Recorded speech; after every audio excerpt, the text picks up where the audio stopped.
Ladies and gentlemen, boys and girls of all ages, welcome to the Paranormal Portal. It's our Saturday edition, and as such, we have 2 full hours of this fun and mayhem to blow through for the evening. And, just like old times, I'm not here alone. In fact, I got my good friend and co-host, my big toe, because he hurt his little toe, Mr. Don Longbeard is here.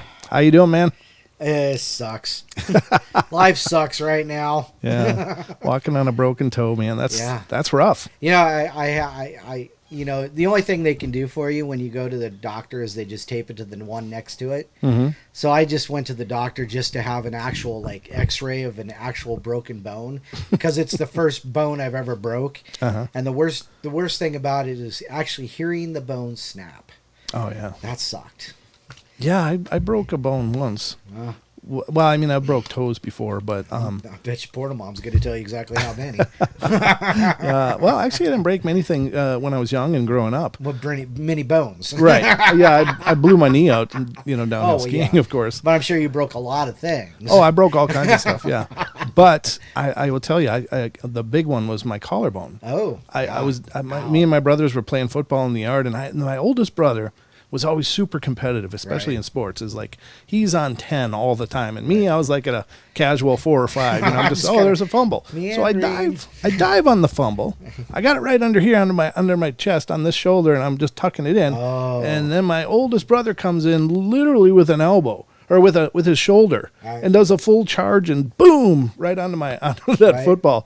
And my other brother was up by the house about 50 feet away. And he said he heard it snap. Yes, he did. Oh, my gosh. That was the most painful thing, because it went on forever. Yep. Like when you break your collarbone, you don't realize everything is with your chest. You know, yeah, you can't sleep right. Yep. You can't breathe right. It was miserable. Yeah. Yep, Porta Mom knows all about that one.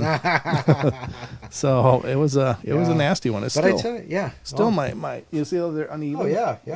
You can see that. It didn't heal really well, but I wasn't interested in having them repeat it. So please don't re-break it. No, I'm good with a little bump on my chest. That's good. Doubt.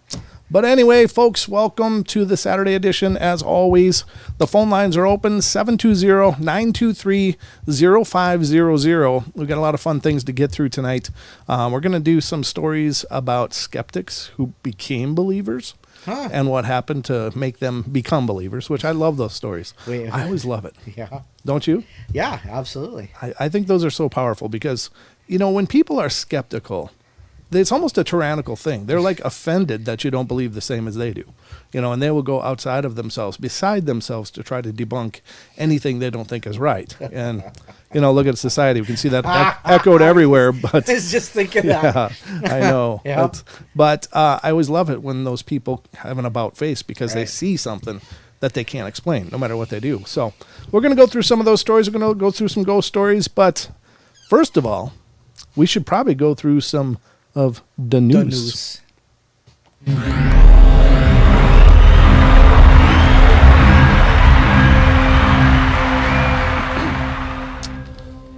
All right, ladies and gentlemen, welcome to the Paranormal Portal news desk. We are at it here. It looks a lot like the other desk, but it says the news desk. Different background. For those of you on YouTube, you can appreciate that. But we got some news stories to go through. Not always are they paranormal, but they're all definitely unusual and interesting, which makes them not normal. So those are the stories we're going to cover. And the first one... Oh, did you wind the... I did. You wound up the clown? The scary clown right behind me. Yeah, Don hates clowns, by the way. That was actually sent in by a listener. Lady D. Yeah, Lady D. Death, Lady Death, yep. She sent that in because she knew Don loves clowns. Oh, it's moving on the wall. Yeah. It's actually moving. Oh, is it? That's even worse. There we go. It's not moving now. All right. The first article tonight, ladies and gentlemen, is from Unexplained-Mysteries.com, and its woman claims she hasn't slept in over 40 years. Wow. I must have about 20. No, I'm just kidding. No, I sleep regularly. I just sleep in spurts, but 40 years, Don. Wow. Imagine how much time you could save in your life if you didn't have to sleep. Imagine how old you are. How old? How old you are. Why? What do you mean? Because your body doesn't heal when you don't sleep. Well, that's probably true, yeah. That's what I've heard. I heard that sleep is really important. Rough. It's because I'm sleep deprived. Yeah, it takes a lot of effort to look like this, ladies and How gentlemen. old are you? 25. You look 70. A woman in China maintains that she hasn't needed to close her eyes and go to sleep for over 4 decades. For most of us, several days without sleep would leave us barely able to function. Yet, for Li Jiaying, a woman from Henan, China, the idea of falling asleep itself is nothing more than a distant memory. Now in her mid-40s, the last time she recalls sleeping was when she was a small child. While this might seem implausible, nobody has ever seen her sleep. Several of her friends and neighbors have repeatedly attempted to catch her in the act, but to no avail. Incredibly, Lee's claim of having never slept in over 40 years is actually true. Well, sort of. Doctors have now determined that she suffers from a very rare condition that sees her sleeping while awake and fully conscious, meaning she can be technically sleeping even while having a conversation with somebody. Like my brother. Yeah. My brother has narcolepsy. Oh, right. Yeah. The medical term used data collected during the 48-hour brainweave monitoring session to reveal that Lee got light and moderate sleep despite neither going to bed or closing her eyes. This sleep, while awake phenomena, is similar to sleepwalking. So while she hasn't technically gone without sleep for 40 years, she doesn't need to go to sleep like a normal person. And as a result, she's lived a life twice as long as the rest of us. See, I told you, it's a long life. A lot more miles on those tires, right? Imagine how old you really are. You know, I love sleeping, though. I really do. I mean, it's one of those things when you're all tired and you just lay down, it's like, oh. And it just, the surrender of falling to sleep is so amazing. And then waking up after you've slept is, really good, too. I'm kind of scared to sleep now. Are you getting so old you're not sure if this is the last ride? No, last time I slept, I broke my freaking toe. Oh, that's true. Well, the key is to probably avoid door jams. Well, somebody's like, well, maybe you should use night lights. I'm like, really? I have night lights. It's not the scene. It's the problem. It's waking up going, am I awake? Yeah, am I really here? Yeah. Or am I still sleeping? So irony, Cold Stairs in chat says, I only sleep when I drive. Cold Stairs. Ay. That's a little spooky. It is. I swear I've seen people driving like that. It's like, no way that person's awake. There's no way. You know what? The roads from I-90 through Spokane, they were so bad at one point. I literally, when I was driving home from prison after doing a 16-hour shift, a double, I could literally put my wheels in the ruts of the road. And I could literally fall asleep, and it would drive me like 15 miles home. Jesus. It's happened. I was like, it scares the crap out of me every time it happened, but it's happened. Yep. There you go. Well, here's a new one from the Loch Ness reporting. And this is Unexplained-Mysteries.com reports creature picked up on sonar in Loch Ness. And this is from the 4th of September. So that's actually today. Yeah. This is just posted today. So an amateur Nessie hunter believes that he picked up evidence of the creature during a recent boat trip. According to a recent report at the official Loch Ness Monster Sightings Register dated August 26th, Benjamin Scanlon and his family have been on holiday in Scotland and had taken a boat trip on Loch Ness aboard the Nessie Hunter vessel when its sonar picked up something unexpected under the water. According to the readings, the unidentified creature was approximately 13 feet in length. Oh, that's not even near big enough. Nah, you wouldn't think so, right? No. Benjamin Scanlon was on holiday with his family and took a trip on the Nessie Hunter of Loch Ness Cruises, a report of the official register's website reads. He spotted something on the sonar on the boat and caught the image. Captain Mike of the boat estimated it to be 3 to 4 meters in length at a depth of around 20 meters, while the boat was in water about 40 meters deep. The sighting follows on from that of another visitor to the area who witnessed a large creature measuring around 12 feet in length, which rose up out of the water north of the Urquhart Castle on July 30th.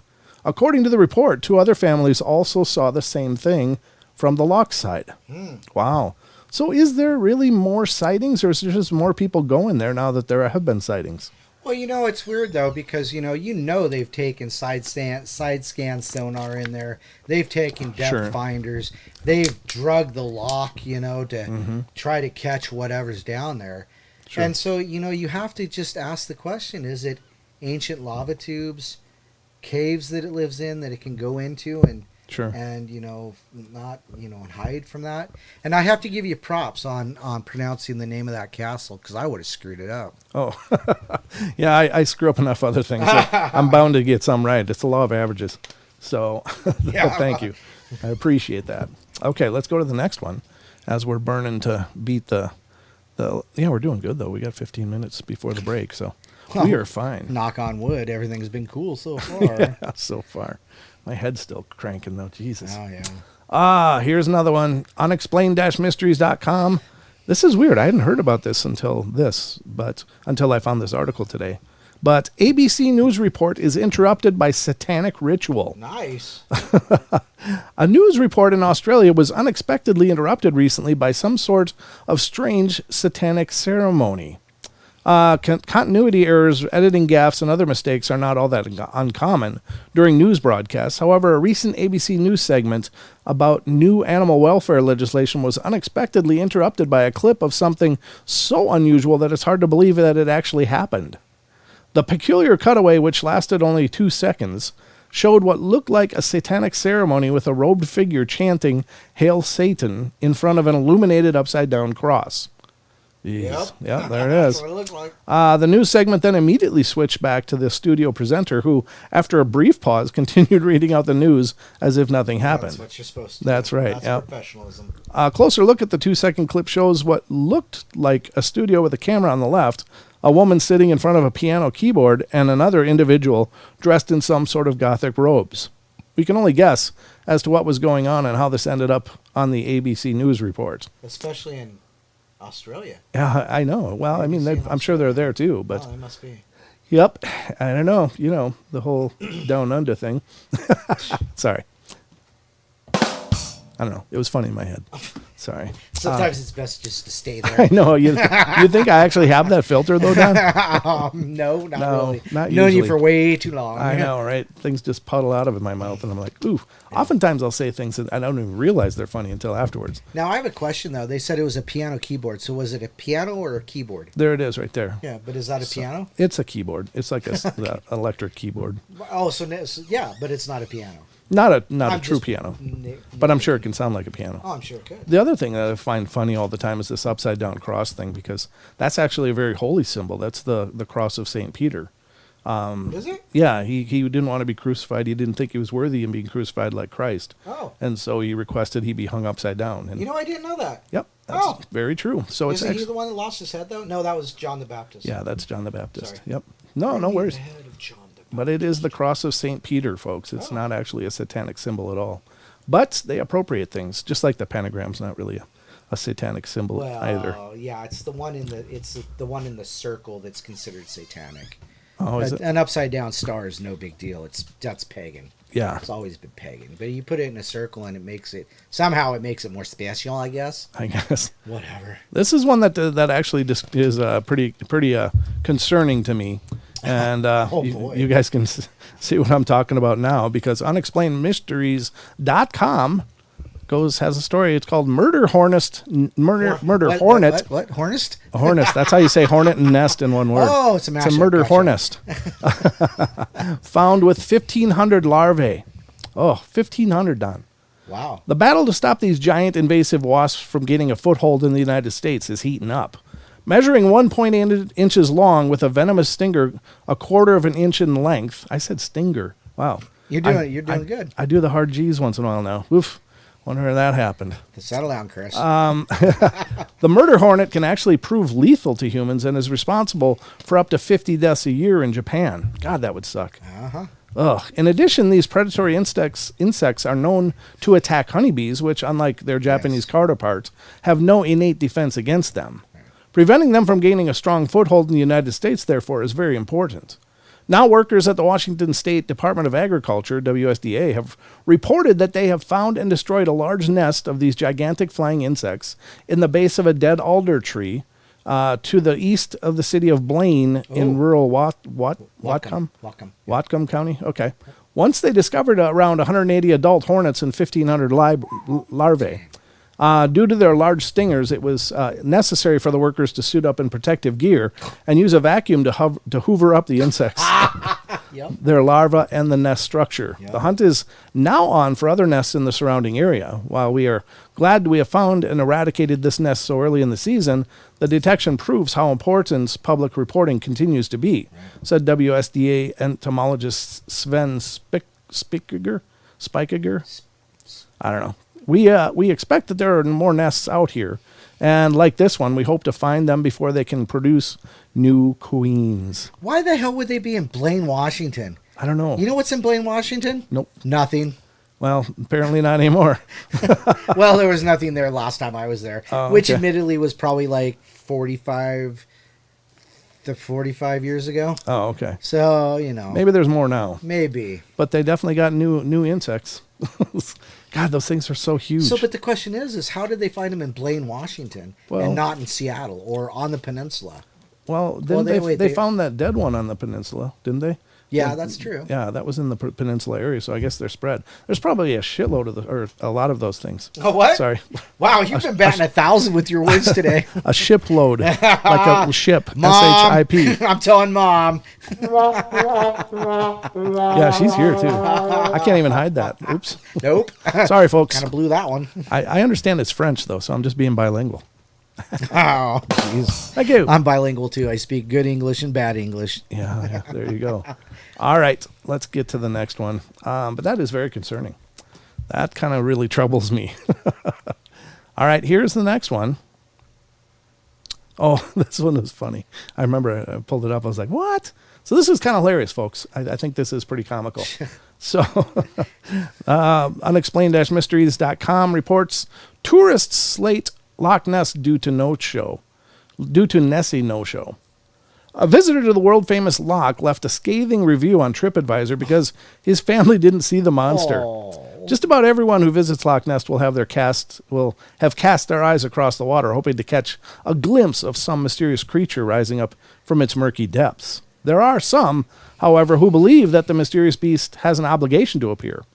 In a recent TripAdvisor review, a man known only as Ron left what can only be described as a scathing review of the loch based solely on the fact that the monster didn't show up. It was in the brochure. The Grimsby resident maintained that he was very disappointed that his family didn't catch a glimpse of the Loch Ness monster during their recent visit to the Highlands. We traveled 400 miles from Grimsby to see the Loch Ness monster, and it didn't show up, he wrote. No. Don't go if you're wanting to see it, because you will end up being bitterly disappointed, just like we were. Wife and 2 kids waited around for hours. Viewpoints were crowded and dirty, and the weather was terrible one moment, sunshine the next. It was just hard to keep up. I thought the whole experience was horrendous. I wish I hadn't bothered. It's just a tourist trap, and not sure why they would have advertised the Loch Ness monster when that's all a lie. What a douchebag. Wow. Wow. So if he expected to go there, was he expecting to discover the Loch Ness monster? Because been around for a long time. yeah, there's a lot of people that Nobody's tried. found it. Some guys spent 30-some years, right? 30-some years. Mm-hmm. Yeah, his name is Steve Feltham. Steve Feltham, yep. And, this guy thought he was going to Disney, I guess, or something. Oh, gosh. It's like going to Disney and not seeing Mickey Mouse. Yeah, exactly. Like he's supposed to be there. Yeah. There you go. It's like Woody and the toys from Toy Story are supposed to fall to the ground when you say, and he's coming. It doesn't actually happen. Ah, it doesn't. Okay. Gosh, I'm sorry to dash your hopes. Yeah, well, way to let that one down. I'm just that guy. So I guess, if you're going to Loch Ness, don't expect to see the monster. I mean, Yeah. if you're that stupid, you probably shouldn't even be driving there in the first place.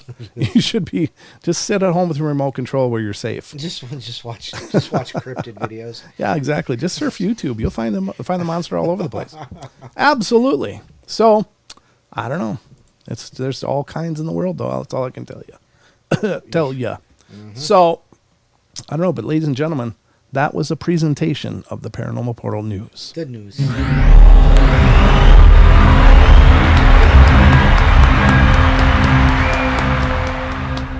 Wonderful. Wasn't that wonderful? Those guys need to be nominated for an award of some They type. should be. They're hardworking journalists, I know, obviously. Gosh, yeah. They're always just scrubbing the internet for the new pieces of news.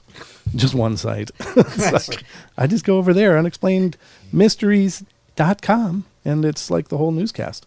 Ah, It's a great site, though, folks. If you haven't checked it out, check it out. They have some great bite-sized articles over there about all this kind of stuff, and it also gives you easily digestible. yeah, but it gives you a place to start looking. Like if you're interested in this kind of stuff, go over and read a few articles, and then it might lead you to the more information that you're looking for. But if you book a trip to Loch Ness, then don't expect. No, you'd be. Come on. You're pretty. That's like going to the Olympic Peninsula because Bigfoot's there. Exactly. Well, that's like me, at the age of 10 going to 7-Eleven to get a soda and not be seen for 4 hours because I had a quarter and I played a video game. For 4 hours? For 4 hours. Defender, I was good. Apparently, if you played 4 hours of Defender. I literally could. Did you have the whole crowd of kids behind you going, oh? Yeah. Did you? It was amazing. It was the It's like only a thing I rock was star. good at. The only thing you were good at it was Defender. Defender. I was never really good at any of those back then, but I liked playing them. It was just I sucked. Right, yeah. And I was okay with that, but you get those people that were like, oh, I'm on level 5 of Pac-Man. It's like, Level 5. yeah, I never cleared the first level. What? Never. Level 5. I never went through past level 1, but I thought it was cool. You give me a sit-down Pac-Man, I'll be on 25 in about 40 minutes. Wow. Yeah. See, I'm not that kind of achiever, folks. But Those are the only games I can play. As a matter of fact, I put on my Christmas list this year those game simulators, like the arcade stand-up that you build. Yep. I said I want one that's got Defender on it. Oh, they got Christmas this year. That's cool. Yeah. Then you can spend all the hours you want. Yeah.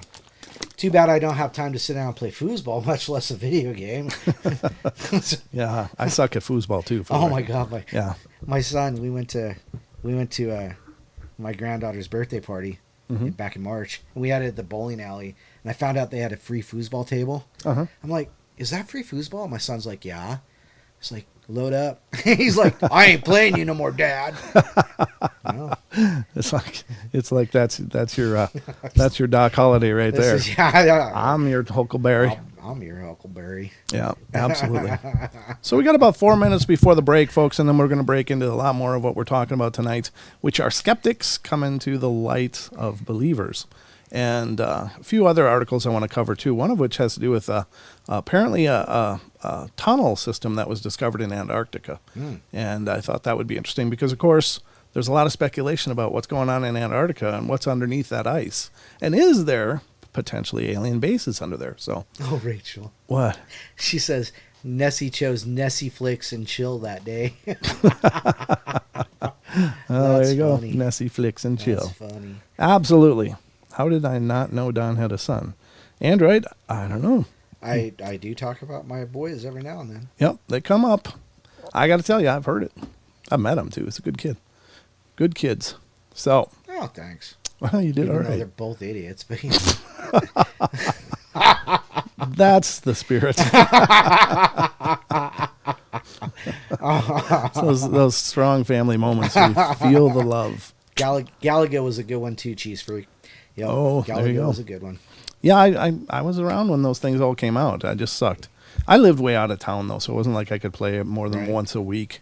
And then you'd have to get in the line, lay your quarter out, and wait for your turn. And, Right. And I was really, nobody was really upset about following me because it was just going to be a good 3 minutes and they'd have their turn. So blew a lot of quarters, but never did much with it. I was always in trouble. Why have you been gone so long?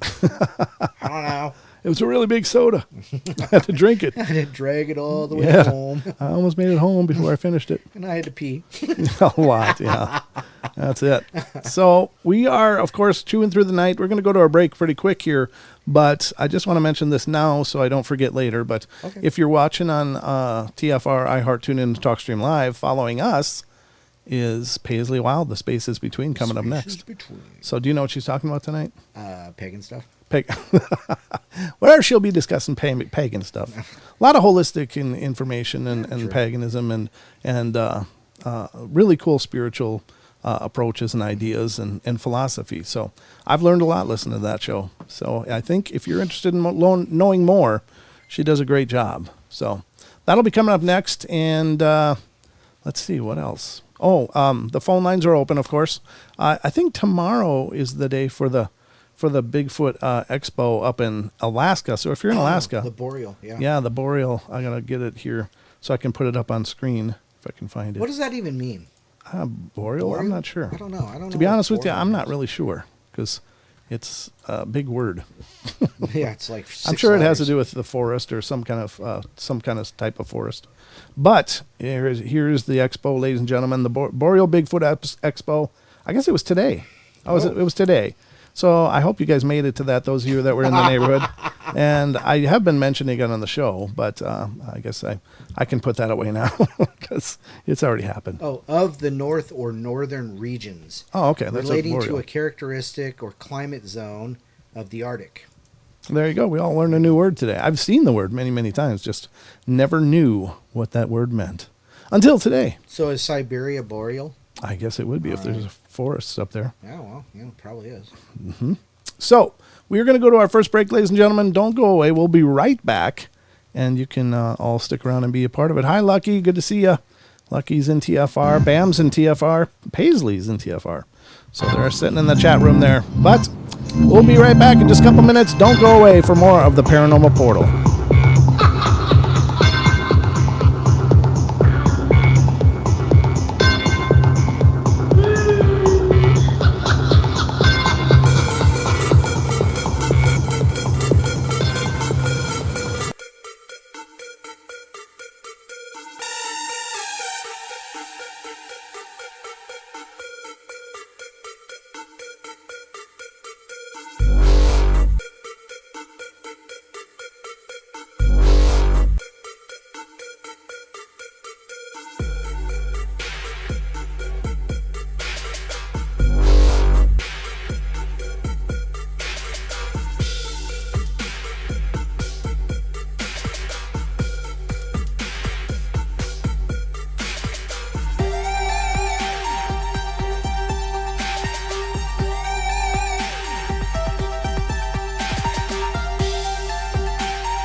Ladies and gentlemen, welcome back. This is half hour number 2 of our night tonight. We've got a full 2 hours to get through, but this is the second half hour. So if you're new to the show, you'll notice that on Fridays and Saturdays we have breaks. And the reason why is because we are simulcasting not only on YouTube for those of you sitting out there, but we're also on TFR Live, which is being played on iHeartRadio, TuneIn, and TalkStream Live.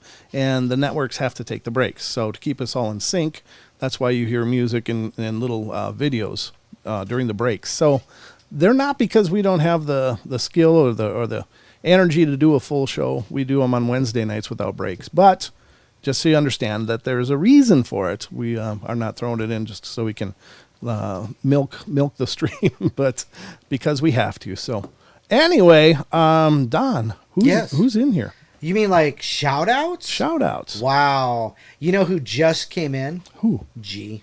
Oh, gee, I didn't know that. Oh, gee, I didn't. Thank you. Thank you Oh, much. GTE. So we've got Android Purity. Brooks is here. CD Squatcher. Cold Stairs. David Pierce. We've got Digger Dog Dream. And there again is G. She gets mentioned twice. I don't know why. Kirsten Lee. Maggie from Down Under. And Nathan Nate. Parable WNC just popped in. Our good buddy Justin just popped in. This guy named Paranormal Portal. Rachel gets it right. Sugar Britches, Thor, Tracy, and Wynn Wilson. Woohoo! Nice. Thank you all for being here. And if I missed you, it's because you didn't do what you're supposed to. You didn't talk in the chat. If you're not talking in the chat, you won't be on the participants list. I can't see you. That's why we don't know. We can see a number that's more than the participants, but we can only give you a shout out if you're chatting because it doesn't appear on any other list that we have available. So there you go. Welcome back to the show. Those are the special people tonight. Yeah, they are very special people. Yeah, G says because I'm special. She is special. But we got some good things coming up here. Again, the phone lines are open if you want to call in and be a part of the discussion. 720-923-0500. Again, 720-923-0500. And yeah, Thor's got it right. Hit that like. If you're on YouTube, hit those likes, folks. They help a bunch. At least, makes me feel good. So if you like what you're seeing, leave a like. If you'd like not to, then don't. But the next article on our roster of fun, Don, is... this is the one I was talking about. I opened it up right. Ooh. I did. I couldn't believe it. But this is an article from Ranker.com. It's under their graveyard shift. And it's... Skeptics describe the experiences that made them believe in ghosts. This is by Michelle Natty that probably aggregated this article off of Reddit, but it was last updated the 13th of April, 2021. So let's check it out. We don't need to read that first part. The first one is a sweet visit from Grandma. Aww. From Redditor Mrs. Mellowcake. I'm still not sure if I believe, but there have been some weird things in my life that I can't explain. When I was 5 years old, I woke up in the night and my grandma was standing at the end of my bed wearing a teal blue skirt and a matching blouse. I remember that it was the summer and the sky was still light, but not light enough for me to read, so I guess it was about 9 p.m. I sat up as she put a finger to her lips. I rubbed my eyes a couple of times, and when I looked back, she had gone. I just snuggled back into my covers thinking how nice it was to see her because I hadn't seen her for ages and I hoped she would still be there when I woke up. The next morning, my house was eerily quiet. My mom was in a worse mood than normal. That's nice. But she had been crying, so I asked her what was wrong. My grandma passed the night before. She'd been crossing a road after bingo at 8:30 p.m., about 60 miles away from where we lived. She had a massive brain hemorrhage in the middle of the road and didn't even make it to the other side, let alone to my house 60 miles away. She was wearing a teal blue skirt and a matching blouse. Wow. That's pretty powerful. How can you have that experience and not believe, though? To still be coming at it from a skeptical point at such an early age. You'd think that would be, I'm a believer because... Right. But no, some people still insist on the skepticism. That's okay, though. I guess healthy skepticism is okay. It's just that toxic skepticism isn't. Number 2, insistent landlord and a very active poltergeist. This is from Redditor Rusty0123. Or 0123, yeah. Up until my mid-20s, I would have told you there's no such thing as ghosts. Now, I just don't know. When I was newly married, my spouse and I moved for his job. We needed to find a place to live pretty quickly and lucked out on the perfect house. It was old and had been someone's beach cottage.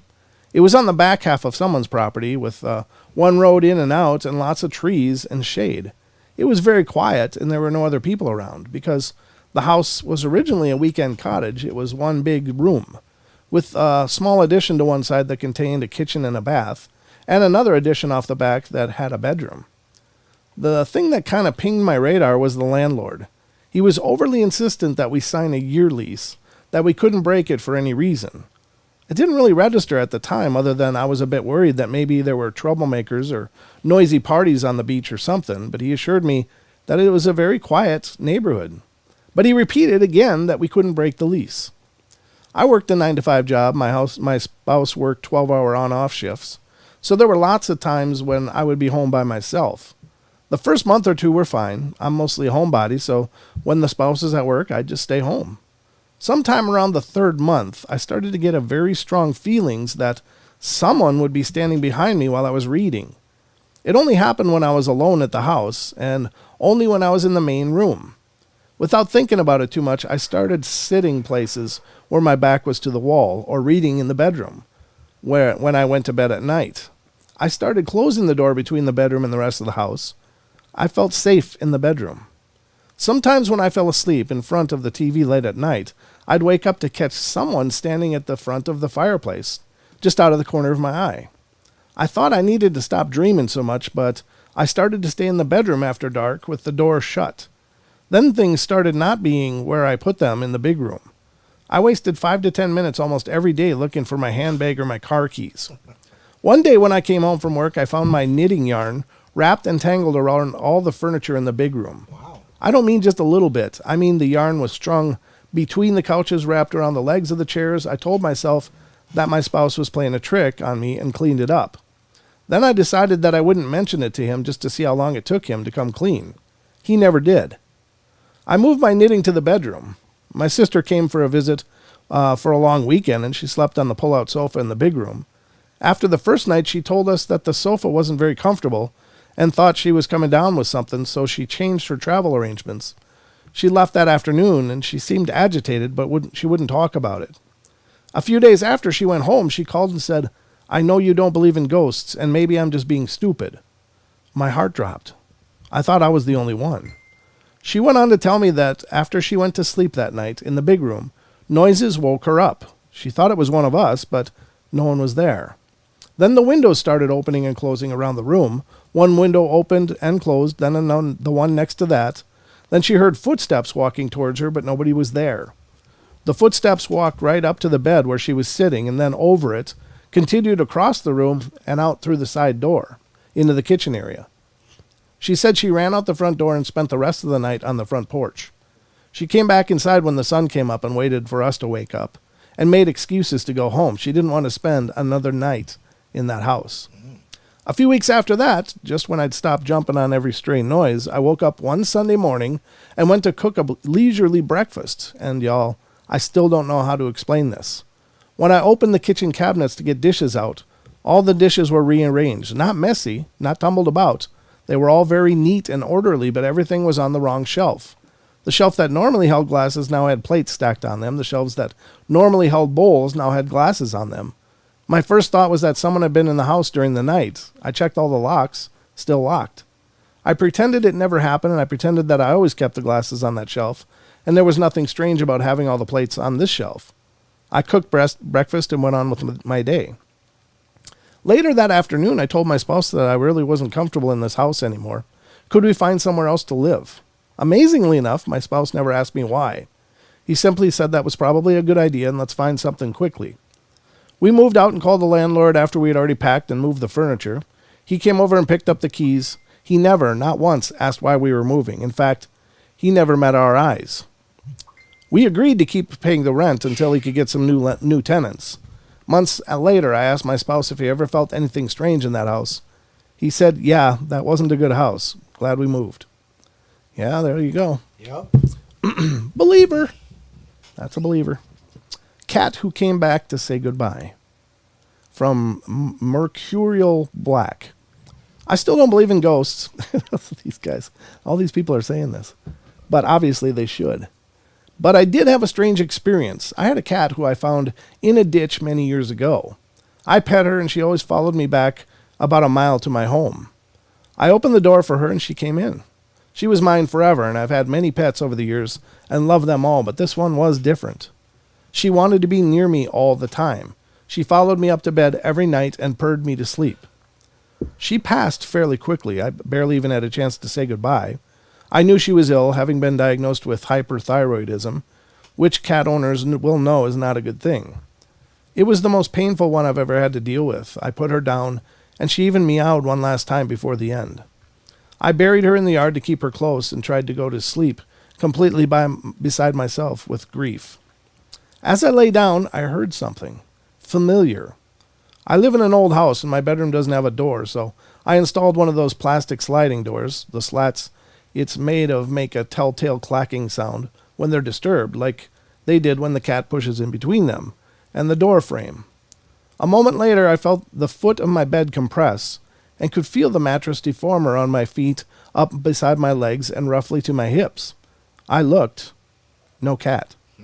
I don't know how to explain this. I don't believe in ghosts, and I'm sure grief can cause some pretty significant psychological disturbances, but to feel my mattress deform like that in exactly the way she used to circle my feet and come up beside me, I don't know what to think.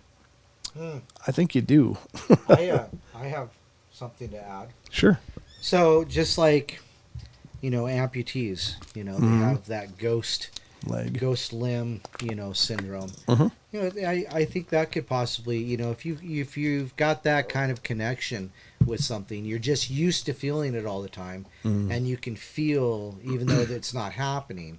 It's like, having the sense of falling without actually falling, Sure. So, I think that may happen, but I'm just throwing some, skepticism that way. Sure. Well, I mean, it's certainly possible that the pain and trying to grab onto some reality. Yeah, just some kind of comfort. Could manifest things grief, as well, yeah. Like a little tulpa or something. But, yeah, it's hard to say. I choose to think the pet was just saying goodbye. But it could be just that, too. Absolutely. Well, I'll leave the room for that. Number 4, the ghost who just wanted to play. Oh. This is by mushroom_gorge. In high school, I worked kids' birthday parties. The place was basically a giant gym, and gymnastics/dance classes were also held there. One day, I came in, and one of the girls I worked with, who was a very spiritual/religious, was totally freaked out. During a gymnastics class she taught that morning, one of the kids was staring up at the ceiling. When she asked the kid what he was doing, he said, "There's a little boy up there," and pointed at the ceiling. Strange enough, but whatever, kids are weird. Later, 2 girls who were working a birthday party before mine came out of the gym, visibly shaken. A pair of 5-year-old twins went down a slide and then stared up at the ceiling. They both said that there was a little boy up there. Ooh. In the same spot on the ceiling, and we all went and inspected the ceiling, and of course, it was just a regular gray ceiling, but we were all super freaked out. During my party, I was pushing a little boy on a giant swing we had in the gym. He too began to stare at the ceiling. He said directly to my face, "Hey, there's a little boy up there." We told all of my coworkers and managers about the 3 separate experiences we had with children from different parties and classes seeing a little boy on the ceiling. The next day, we had downtime between parties and nobody was in the gym. There were cameras in the gym that allow parents to see their children playing from the lobby. My manager called us out of the break room and said, "Hey, guys, check this out." We come out and see the screen, which is streaming the gym, showing that giant swing going back and forth. Nobody is in there. It's just the swing going, and I like to think that the ghost was truly a little boy who just wanted to play, and he finally got to go on the swing. Finally, they're gone. It's finally, there's finally room. Fine. Yeah. Rachel says, "I'd be interested in psychic empathy sensitives abilities of the average skeptic who has a paranormal experience. Does it match with the population of the believers?" Yeah, I don't know. I don't know where you'd find that information, but that's a great question. Great question. Number 5, child meets the former resident of the home she lives in. This is by Syrian Sage. I was 100% skeptical and didn't believe in anything paranormal, and then my kid, who was 6 at the time, turned my beliefs on their head. We were living in a 2-bedroom apartment, and she just couldn't get to sleep well at night. I didn't think much about it at the time, downplaying it as a normal insomnia, which I had struggled with when I was a kid. The thing that struck me as weird about it was that she never deviated from her original reason of why she couldn't get to sleep. She would come out of her room and tell me that there was an old man telling her to leave because he lived there. I had the typical eye roll reaction like, well, you don't have to be asleep, but you need to stay in bed when it's bedtime. I didn't believe her. Oops. That was a mistake. After several months of living there and doing this routine regularly, I got a photo debit card in the mail from the bank I don't do business with, addressed to a different name. My first reaction was to think this was identity theft, or a previous tenant didn't notify their bank when they moved out. I called the bank and read the numbers off the card, and while I wrapping up the call, I had put it down on the table to find the scissors, as the banker had told me to cut up the card. When my kid heard the conversation, she came over to see the card on the table and said to me, "That's the old man in my room. That's him." I'm thinking to myself, yeah, the picture shows an elderly white man with white hair and a white beard, but that's got to be coincidence, right? So fine, I'm going to prove that. I look up the name in quotes along with the name of my town. My first search result is this man's obituary. Still not wanting to believe what my 6-year-old was telling me, I got in touch with his surviving family members via Facebook. I found out that this gentleman passed in the apartment after succumbing to cancer. He was waiting to move in with his son and convalesce there, but passed away before the move happened. I should note that I never saw him or heard him. I only knew about this because of my kid. I asked her about all the things that he had said to her. I pay the rent on time every month, and this is my place, not yours, were the most frequent complaints. I worked with a psychic medium to help us deal with this problem. That's another story. And ended up moving out as soon as my lease was up. Wow. Yeah, that's not good to have a crabby former occupant. Yeah, no doubt. Dealing with your kid of all things. Jeez. You know, she just changed her name again. Her name now is Gigi. Okay. Like great grandma. I deny the strange I've ever seen because I believe if I acknowledge it or them, it will welcome them, or at least attract them to me, because they know I can see them, so I pretend that I don't see them. I don't know, just my thought. Yeah, that's a good point. Yeah. Yeah, there is something to that. They say that if you're dealing with a haunting and you don't want to deal with it, keep ignoring it. Keep ignoring it, and the belief, I think, is that the spirits will get bored and just move on. Or they'll just turn into poltergeists and throw stuff around your house. That's not just me. See? Throw ships around the house. And that's what I said. Yep, the old sailor. We're all in some kind of a ship. We're in some kind of funky deal going on tonight. But number 6, a ghost who came bearing gifts. Oh. From Bangkok _ Dangerous. Oh, dangerous. Okay. 98. So Bangkok _ Dangerous 98. I grew up in a very scientific family, and I never knew my dad's stance on ghosts, but they were never talked about, so it really didn't matter. One day when I was in high school, we were eating dinner, and I decided to ask my dad about our old house and moving into it when I was just a baby. So he told me a story. Apparently, when we moved into this house, we lived there about a week before we started to receive gifts once a week. Every Friday morning, my dad told me that there would be some sort of handcrafted gift sitting on the mantle of our fireplace. That's weird. My dad was reasonably freaked out by this because we were the only ones with keys to the house. And the last owner moved well out of state, so he informed the local police, and they decided to patrol the property every Friday night looking for intruders. They found nothing, and as you can imagine, the gifts kept coming. My dad told me they eventually gave up, feeling helpless. He went to our local church. Eventually, they had a priest come over and bless the house, and we stopped receiving the gifts. What really freaked me out about this was the fact that my dad never believed in ghosts and didn't mention once that a ghost was causing these gifts to appear. He's an engineer, so he always tries to debunk people's paranormal stories with a realistic explanation, but he was 100% serious with this story. One of the gifts we received, we actually still have. It's a wooden sled with a small painting of a man, presumably my dad, pulling me and my sister on the sled. We received this as a gift about 8 months to a year before my mom passed away from cancer, so that made the painting on the sled very freaky in hindsight. My dad only told me this story once, and he denied he ever told me it when I asked him about it recently. Yeah, that's Hard to ignore that. Number 7. A disembodied voice scolds a dog. From Redditor Daily Donuts 16. Most of my family are extremely religious and believe in ghosts wholeheartedly. I wasn't very religious and always thought to myself, if I haven't seen it, then it's not real. That changed during my senior year. I was dog sitting at my great aunt's house while she was out of town for a few days. A little early after midnight, I was watching a movie and my aunt's dog starts barking like crazy and runs up the stairs at full speed. The dog was small but fierce. Suddenly, I clear as day heard a gravelly voice from the top of the stairs say, "Bad doggy." The voice was deep and masculine. I went upstairs because I was certain nobody else was supposed to be there. I looked around and there was nobody in sight. The dog was still barking at something that I couldn't see. She was just barking at an empty hallway. That's when I heard footsteps walking away from us down the hall and into my aunt's bedroom. I could hear the footsteps but couldn't see anybody making them. I noped out of that house with the dog and went outside in my car. That dog and I slept there for the night.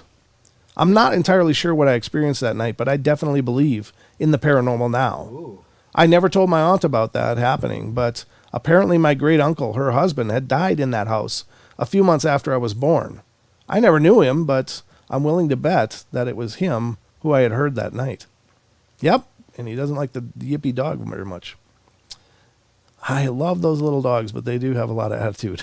Yes. They don't seem to know they're little. They think they're huge. Yes. They really do. They think they're enormous. Little dog, big heart. Yep. Number 8. Don't touch his granddaughter. Ooh.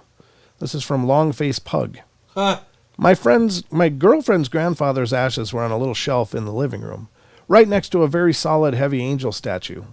One weekend, she and I were fooling around in the living room couch, and out of the corner of my eye, I see the angel statue fly off the wall, accompanied with a deep grunt. Now, when I say this thing flew off the wall, I'm talking 7 to 8 feet of air before landing on the hardwood and leaving a dent where the wing hit. Even if this thing had fallen off the wall, it would have dropped straight down, not soar with force. Well, we both sort of stood there in shock, and I whispered if she had heard the grunt as well, to which she agreed. So we both booked it for the day. That night at dinner, we told her parents what happened, leaving out the naughty bit, and my girlfriend's younger sister burst into tears saying that she had seen a dark figure at the door of her bed the last couple of nights, but didn't want anyone to think she was crazy. The grandfather who died had mental health issues that caused a lot of pain. Well, after that day, I was a believer. Dun, dun, dun. That'll make you believe. And I was a believer. Yeah, I think we got time for one more, and then we're going to be up for the hour break. Wow. A ghostly grandmother teaches a soldier to fight. This is by Echo Delta, 1989. This instance converted me into a believer. Once I was on an exercise with the Army. I was patrolling along a trail with my section. We were told that we were moving into enemy, a bunch of officer cadets, territory, and could be attacked at any time. So we're patrolling along, and I heard a whisper in my ear that sounded like my step-grandmother say, "Look left." I did. The enemy was no more than 20 miles away. A firefight ensues, and we, the lowly, uneducated grunts, beat these wannabe officers up. After another week, we finished the training up and headed home. My parents picked me up and informed me that my step-grandmother had passed the night before I heard the whisper in my ear. Wow. That's pretty cool. She was saying goodbye, I guess, right? Yeah. Unbelievable. Wow. Okay, folks, that's going to bring us right about to the break time. So we're going to be going to break. But what do you think, Don? Good stories? Not to. Good stories, though? Oh, yeah. Actually, they are good stories. These are actually pretty good ones. And they're fairly long. They're not just, little tiny blit. I mean, that one was just awesome. Great. Yeah, there's some really good experiences that are being shared. And I think pretty powerful. And again, I love these stories because I love when the skeptics become believers. Right. To me, it's like, I told you so. So I bet you just wait for the day to say, well, you know what? You've convinced me. From you? Yeah. Oh, I think you probably should be a believer, but I understand that, you still need more proof. And that's okay. At least you're not actively trying to shut people down. Yeah. I'm not going to do that. That's where that becomes caustic and just like, why? Yep. The thing is that believers don't run around trying to convince anybody of anything. Right. They just share their stories. And if somebody believes from that or is a believer, that's cool. And if they're not, well, whatever. But debunkers, people that are skeptic, want everybody to think like them. And it's really, it's got to be like almost a psychological control issue. Like they just cannot handle a dissenting opinion. Well, there's a healthy skepticism, and then there's, Sure. the toxic skepticism. Yep. So There is. there it is. There's the bell, folks. We're going to take our hour break, and we'll be right back in just a couple minutes for more of the fun that is the portal. So don't go away.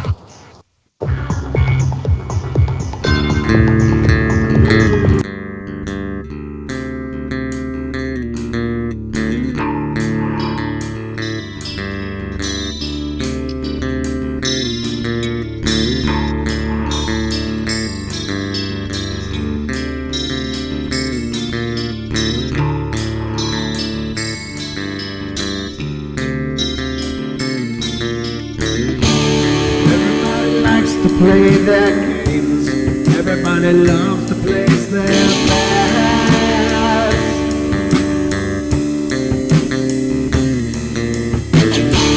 They don't understand the price I paid. They don't care to comprehend.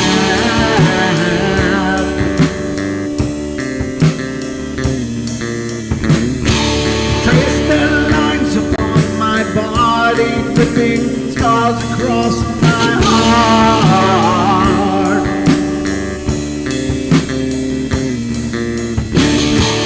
Raging anger boils inside me as their lies keep falling apart.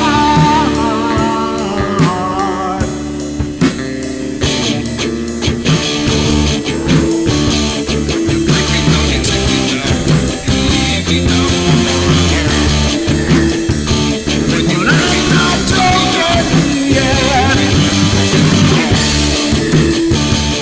I'm not talking yet. I'm not talking yet.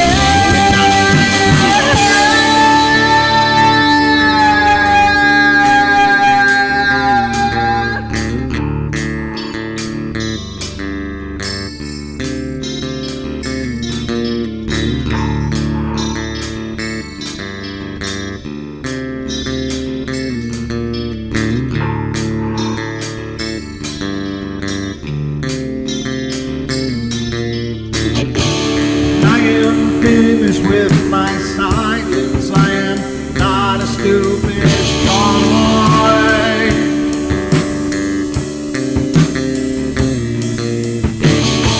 No more breaking me with kindness, just you dance upon my joy.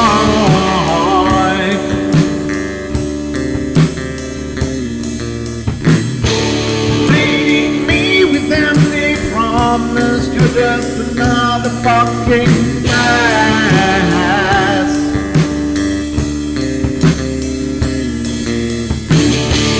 Taking off the slice of my sanity, just make sure that you're well fed.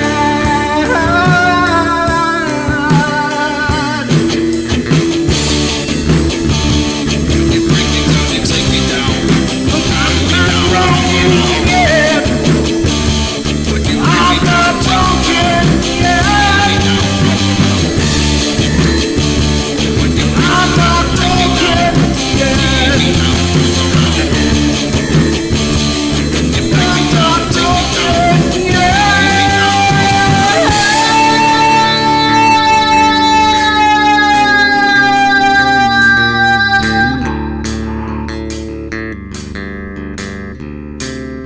I cannot wait.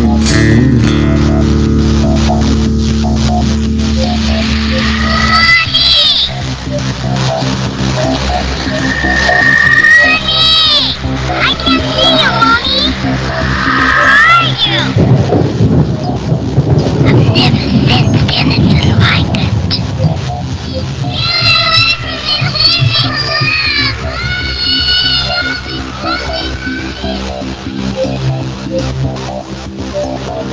Caroline is not like those she's with.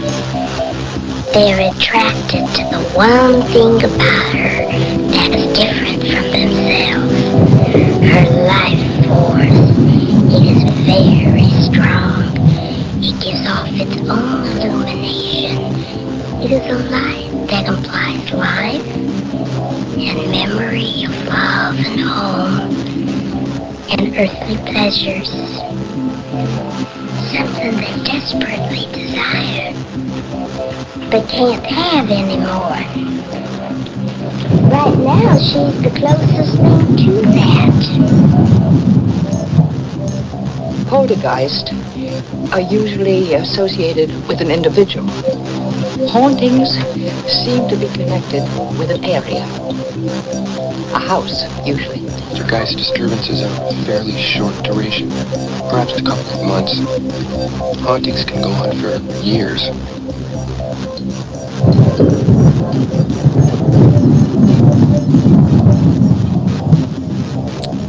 Yes, they can, folks. They can go on for years. Welcome, everybody. We're into hour number 2 now. The night is cooking away. Doesn't take long here on the portal, and we start burning through 1 hour and get into another one, and then you blink and it's over. It just goes so quick. And Don's trying his hardest to stay awake. I'm glad you're trying. Oh, got a cough. Thank you, Maggie. She says, I just realized Don was lip syncing. Truly terrifying. Yes. Cold Stairs says, that's creepy, Don. Yeah, it is that. All right, so we've been going through a list of stories of skeptics who've turned into believers. So I think we should continue that, right? Sure, yeah. Are you ready for more? Let's do it. Okay. We're going through a list on ranker.com. It's what made ex-skeptics believe in ghosts. And it's been pretty interesting, pretty good article. But we're on number 10. A skeptical spouse finally believes her husband. From Redditor Construction Man 1. I'm speaking for my wife. I grew up in a house that was haunted, so I know what's out there, but my wife has always been a skeptic and gave me a bunch of garbage for believing in the paranormal and being spiritual until we moved into our house. She has seen and still sees a couple dressed in white in our backyard staring at our house. Huh. Oh, that's so creepy. They're looking Just to buy staring. Yeah, they're prospective owners. There's a ghost market too. You got a great place you could occupy. So they came to look at the property. Hauntings. You can haunt this house for only. Yeah, there's like realtors for ghosts. This is a currently unhaunted dwelling, split level, 3 bedrooms. It's lovely. And it's got 3 kids. And really squeaky stairs. And there's a dog. And it moved into our house, and she's okay. So at night she'll hear a giggle and doors close. She tried to rationalize what she'd seen until one day we saw a lady floating over our bed. Oops. That did it, and now she takes what I say seriously. Yep, that's I told you so. Yeah, that's kind of like, here's the proof and here's the pudding. I told you. There it is. All right, there you go, folks. All right, number 11. A ghostly argument about money. From Redditor LXXXXX. Not sure how you pronounce that, but I'll just spell it. I slept over at my buddy's house and woke up at 3 a.m. to the sound. Yeah, 3 a.m., right? To the sound of a woman's crying coming from right outside of his bedroom. I figured it was his mom arguing with another family member at first. I felt very awkward and rather than scared. Then things began getting more intense. She started screaming, $7? You did this for $7? She began getting louder and louder, and I thought I might need to intervene before someone got hurt. I stood up, walked to the door, grabbed the handle, and opened the door. There was silence. Every light in his house was off. There was no one else awake. Nothing. I still can't explain what happened. I woke my friend up, and he told me he once saw a lady in a white gown walking up his steps and thought it was his mom. But when she didn't respond to him calling out to her, he followed her up the stairs, and when she turned the corner, she disappeared. Another day, when they were moving out of the house, his cousin and sister told everyone that they swore they saw a girl in a white gown standing at the upstairs window as they pulled out of the driveway. My friend and I never told anyone about our stories, so his cousin and sister said they saw what they saw without any prior knowledge of the situation. Yep. See you later. So Ian, Sean's here. He says a group of funny you mentioned that. There's a show on Sci-Fi Channel called Surreal Estate. A group of experts work to remove paranormal in order to maintain the value of the property. Oh. Wow. Well, that's contrary to an article we covered last year, where it's shown that property values are actually appreciating if they're haunted. A premiums for them, Yeah, like there's such a market for people wanting to be in a haunted house. Right. That's because they watch a lot of TV and they think they understand this stuff. But right. when you're living in it, it's a whole different situation. So I think, as misguided as that is, real estate has seen definite raise in value because of a haunting. Right. Number 12, footsteps from a Civil War era farmhouse. This is from young Greasy. Okay. Yeah, Jeezy. Jeezy, Greasy.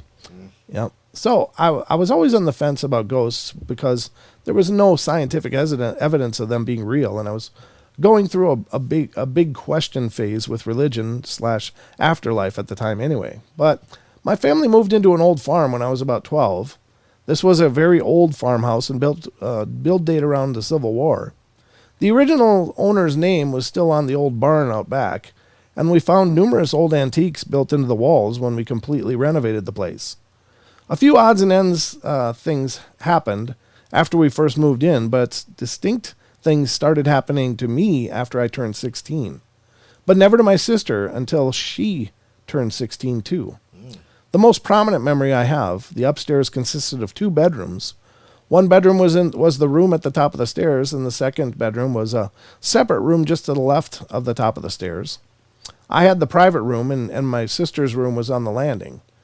When someone walked up the stairs, it was very distinct. You could hear each individual step, and the creaks got louder as the person approaching got closer. Thank you, Naysay. Thanks, That's awesome, brother. He says, I'm haunted by the love I have for Brent and the desire of Donnie's beard. I love you too, Donnie. There you go. So one night I'm sitting on the bed watching TV or something, and I hear my sister come up the stairs and go and lay on her bed, so I start talking to her. When she doesn't answer me, I get annoyed and go into her room to figure out what the problem is. Only she's not in there. My mind was blown because I know I heard her. I called for her, and she had been downstairs the entire time. We never felt threatened, but it did seem that this entity liked picking only on women. Even my mom, who absolutely doesn't believe in ghosts, had to admit some odd things had happened. I think the funniest thing was having my ponytail pulled while I was doing the dishes. I don't know why it was so funny. It just cracked me up, like whatever it was felt like playing with my hair. Wow. There's a little space issue though. Yeah. That when they start actually touching you. Yeah, that's where it could either be playful like they say, or it could be really heading in a creepy way. I hope playful for their sake. Number 13, the thing that haunts an apartment building. The thing. See, they said thing, Don. They didn't say ghost. They said thing. They didn't say poltergeist. No, they didn't. This is from Redditor Old Town, Maine. I still don't believe in ghosts, but this got me very close to believing. These people, I don't know what they need for proof. If they're having all these amazing things happen, what more do you need? There was a house next door to us which had 3 separate renters, all of whom didn't know and never met each other. My mother, however, knew them all. She worked with one of them, and they all told her very similar stories, which went something like this. They never felt like they were alone in the house, just like when you're in a house with someone else and you know they are in the other room, even though you can't see or hear them. Well, these renters would be in the kitchen and they would feel something against their leg, like a light pressure or something pulling down on their pants or dress. One yelled at this thing. She said she always thought it was a small child because of where it was grabbing her on the leg height-wise. And another tenant said that while she was falling asleep in her chair, in a half-dreaming, half-awake state, she felt pressure on her leg like something climbed into her lap. She dreamed that part. She then felt something coming up onto her chest. She was half asleep for that part. And then it felt like it was trying to get into her mouth. Whoa. She was fully awake for that part. Oh, wow. They all moved out. No kidding. I think I'd move too at that point. It's trying to get into your mouth. Yeah. Are you kidding me? That's Yeah. Yikes. The hum that caused a chill. Number 14. This is by Pebble Rar. R-A-W-R, rawr. A weird story that made me quickly question what was real and what wasn't. When I was around 8 years old and my brother was 6, we'd been playing video games in my room while my dad and mom watched football downstairs. We had lots of fun until I had a really bad chill down my spine. Well, I shrugged it off, but I noticed my brother got a chill as well.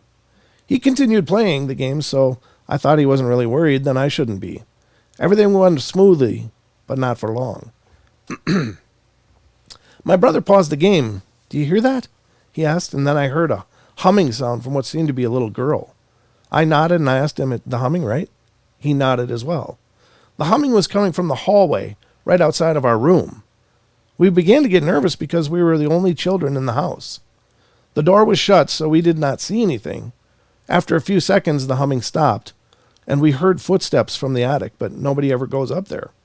At the time, neither my brother or I had ever been up there, and my parents only went up there once.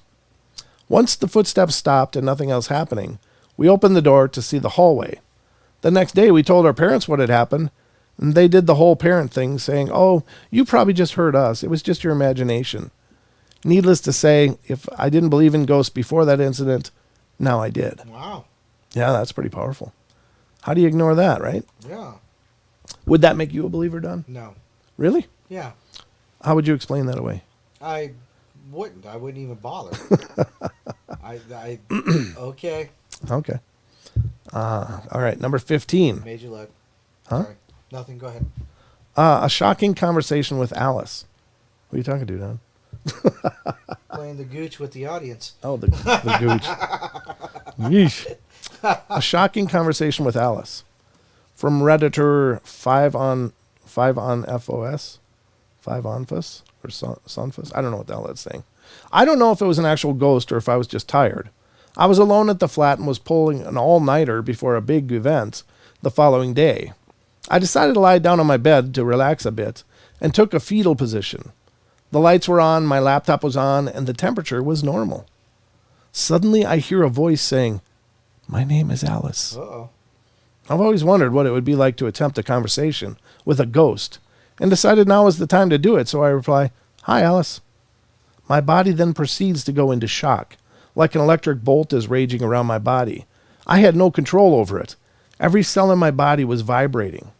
I kept repeating a prayer until the shaking stopped, and then stood up and continued the work I was doing. Wow. Wow, that's some fortitude, though. That's exactly what, that's kind of what Gigi was saying earlier about I just ignore him. Yep. This person acknowledged it and got a shock down his body and Lost control. shaking and Yikes. I wonder if that's a ghost hug. Maybe. Yeah.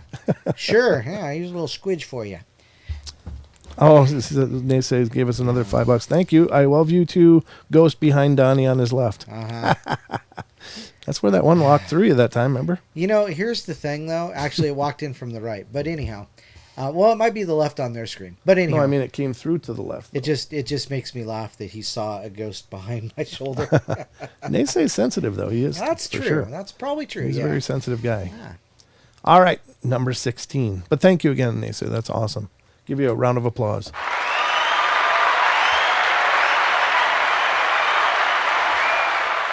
All right. And now you got the clap.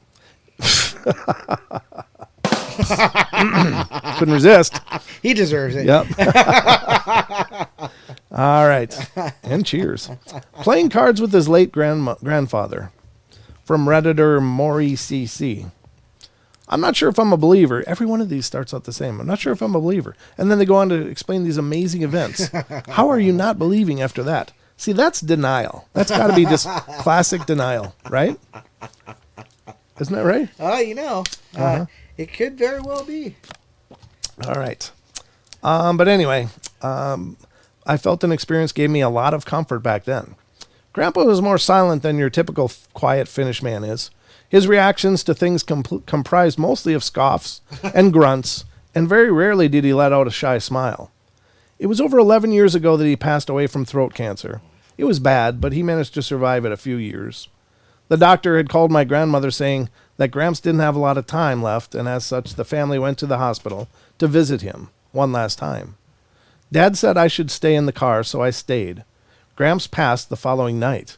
His funeral came and went, and life had moved on, but I was sick with grief, blaming myself for not going and seeing Grandpa one last time. Exactly 2 years after Gramps had died, on the same day, I had a dream. In the dream, it was Christmas. My parents and I were going to my grandparents' house. Without even knocking on the door, my grandparents' dog, who had passed a few years before Gramps, jumped up on me and started licking my face. Happy that I got to see her again, I walked inside, took off my winter jacket and boots. Other family members that were there as guests came to say hi to us, and behind all of them, I saw my grandpa. He rubbed his beard and gave a sly smile and gestured for a hug, and I ran up to him and gave him the biggest hug a child my size could have given.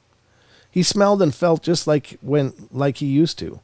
With his familiar Old Spice cologne mixed with a cigarette, he rubbed my head and told me to go wash my hands so we could play some cards before the meal. Nice. My great-grandpa, Gramps' mother-in-law, who was still alive, gave some crude remarks from the kitchen that Gramps was teaching me bad habits. I squeezed Gramps one last time before I went to wash my hands.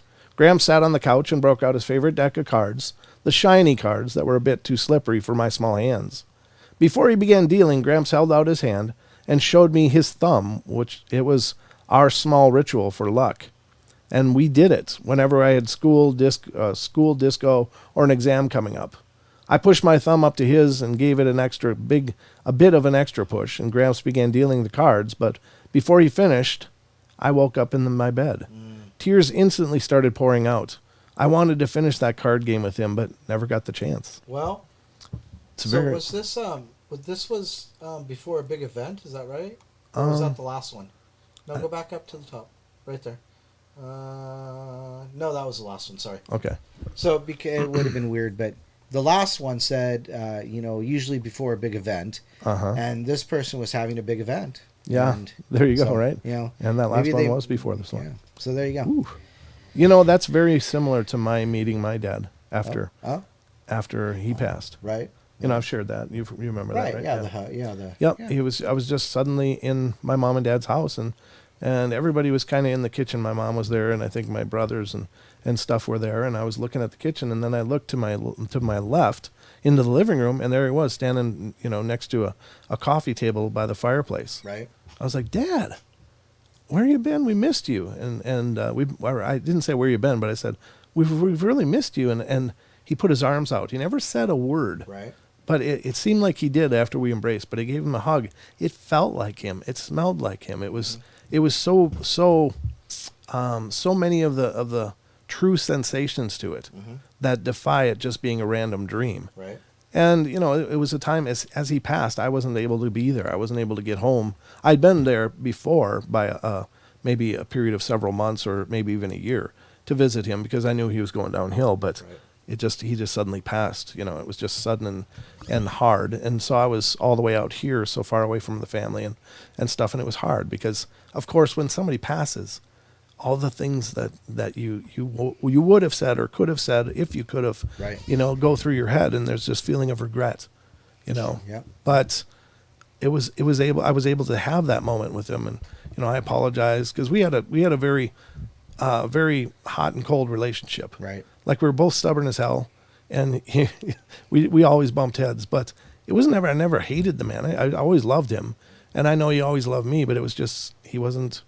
Just a real emotionally available person through life. So we were able to embrace and he apologized to me. Now I remember that as words, but I don't remember him speaking them. I just remember getting them. And I don't know from where, because it was like while we were embracing. Right. Whether it was something he spoke in the dream or if it was just telepathy or whatever, but it was such a real solid experience. Right. The colors were absolutely vivid. Right. It was just everything about it was so much like sitting here talking to you guys, except more vivid. There's just something about that energy and everything about it. So this story I could totally relate to, because not having had the chance to say those things, and yet getting that chance was very powerful. Wow. And that was the last story on this page. That's actually a really good one to to close it up. That's awesome. And it's a great segue into something Paisley just told me. What's that? She said tonight she's talking about dream interpretation. Oh, cool. And a discussion on losing our childlike intuition. Oh, excellent. Yeah, that's something awesome. I've really wondered about crazy. too, because there does seem to be something that, children are wide open. if there's spiritual activity going around, they're the first humans that are going to pick it up. Children are. They'll see and have conversations with deceased people all the time. And it's just... Oh, not that one. Sorry. Which one did you want? Clap. Oh, it's up. That's yellow. Oh. Oh, thank you, Eugene. She just wanted to clap. Well, if you want the clap, I'm sure Don will give it to you. No! No! No! No! No! And don't say again. It's what the hell is wrong with you? I just said give it to you. I didn't say again. I said again, like also, not right. Again. Okay, gotcha. I got you. I've only met her once. That's true. Okay. Well, there you go. But I think those things are really powerful. I think that people do probably experience them. But I was thinking about the children. Something happens. Something changes. Now, I don't know who I was talking to. If it was even on the show here or not, or somewhere. I was talking about this same thing with somebody. And throughout doing the shows, we've covered lots of strange things. I think it was the humans with superhuman abilities. Right. We did a show like that. And in that show, there was talk of these Polynesian kids that could change their eyes physiologically because the lenses are soft, throughout the early part of our life. Right. And when they're swimming underwater, they can see as clearly as if they were in the air. Like they don't have that distortion because their corneas are still soft. Right. And so I wondered about that in relation to children losing that ability. If that's part of when the eyes harden, does it close out the ability to receive those lights? Maybe. I don't know, just a thought. But anyway, that'll be a really great show. Well done. That'll be a wonderful one to listen to. Brooke says, that's what happened to me with my dad and my grandma. Neither one said a word. Oh, okay. Yeah. So, yeah, interesting. But did you get words? Like, in my case, I don't know that he ever said a thing. But I know I got words from it. So that's why I'm thinking, was it telepathy? So in your situation, Brooks, did you hear a conversation from them? I'm just curious if maybe you got it in that same manner. But let me know in the chat if you can. But thank you. Somebody just said the older I get, the smarter my dad was. Amen. I remember telling that story growing up. It was like, as a kid, I didn't think my dad knew anything. I thought, oh, God, he doesn't know anything. And then as you become an adult and you start living through those things. Right. And I told him, I said, God, all this time I should have been listening to you when I was growing up. I just didn't think you knew anything. But they do know stuff. It's just hard to take it sometimes. Yeah, it's hard to say that our kids are seeing these things. And Paradox says acoustic telepathy. Well, it'd be clairaudience. It would be the hearing. Right. That's the one Claire I can always remember, but the other ones I always get mixed up. The Claires. I remember Claire Danes. I remember eclairs. Oh, that's a good one. That's a good one. Yeah, in a different dimension, Ruthie says. Yeah, it is. It's just such a thing. Cold medicine must be to blame. Mom, I can't blame it on that all the time. I got to own some of my idiocy. I got to own some of my stupidity. Settle down, Joe. But I like that. I like that mom's coming with the excuses. Awesome, Mom. Well done. I appreciate that. Looking out for your child. Your son. The good one. All right, so what's wrong with my? That was a great movie, by the way. The Good Son. The Good Son. Yeah. Which one was that? Macaulay Culkin.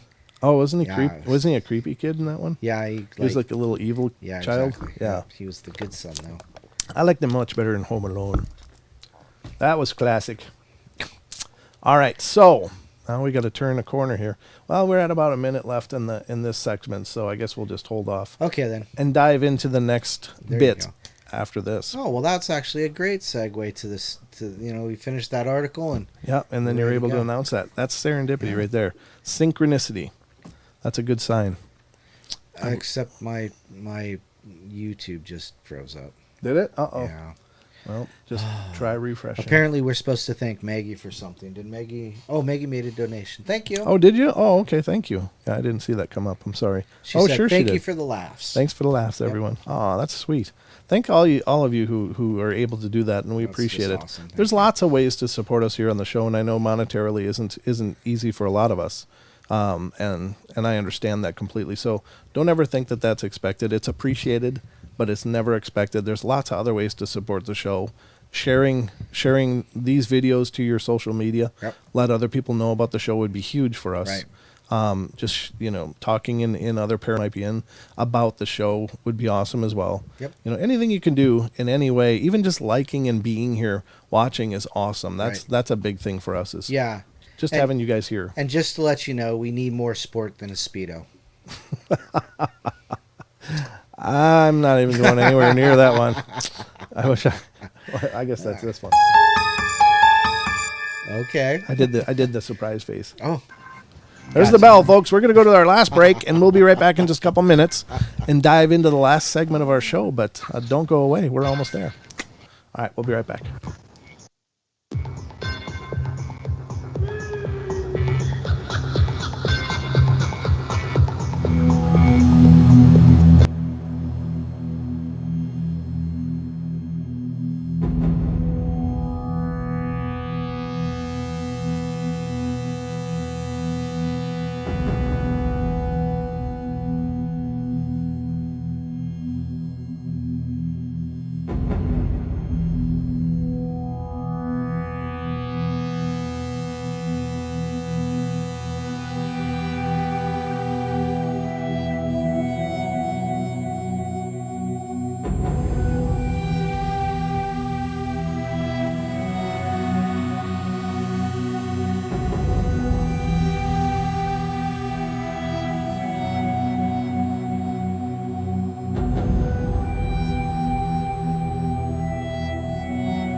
ladies and gentlemen, we are now back again. And just wanted to say this. I see Brooks's response. We were asking when she had her experiences, did they give her words? And she said, no, my dad had one leg since he was 5 and from the hip.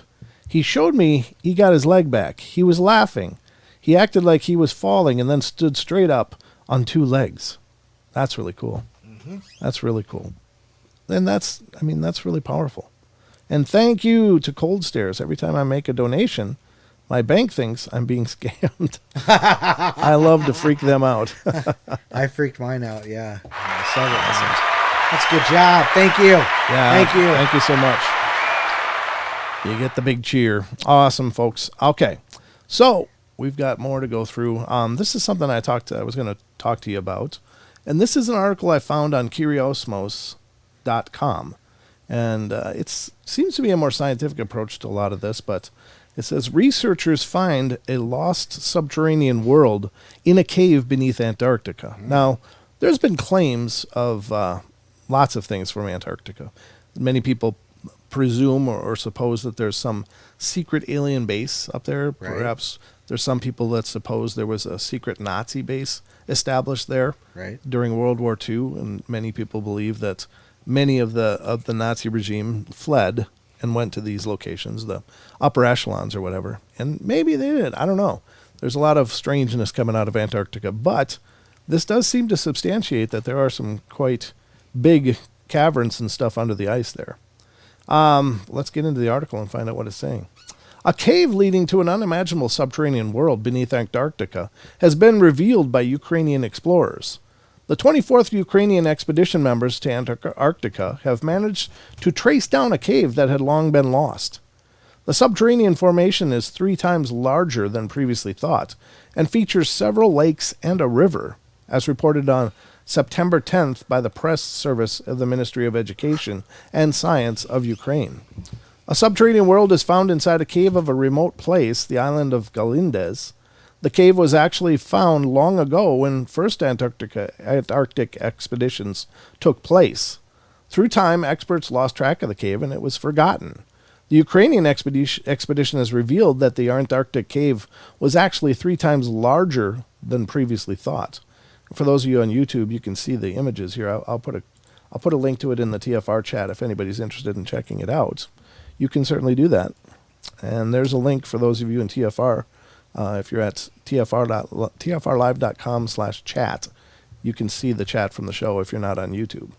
And you can see the pictures are pretty significant. Yeah. That is huge. Yeah. It says the entrance at the time was on the opposite side of the island and under the top of a glacier near the Vernadsky research base. However, the glacier collapsed and the entrance was sealed.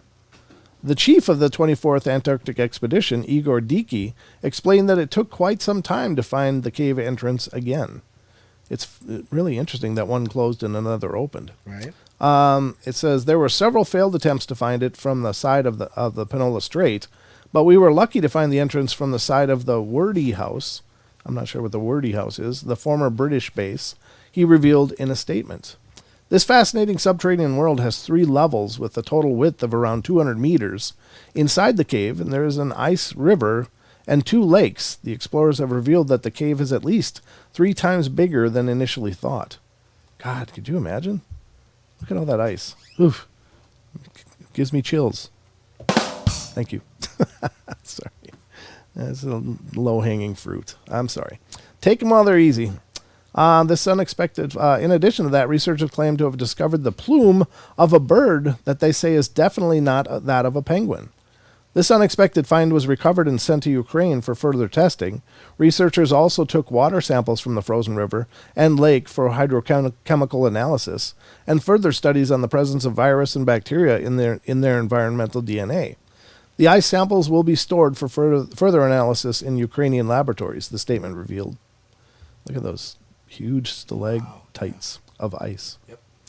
The Vernadsky Research Base has been operating since 1996 and was founded in 1953 on Galindes Island by a British researcher who initially named the station Faraday.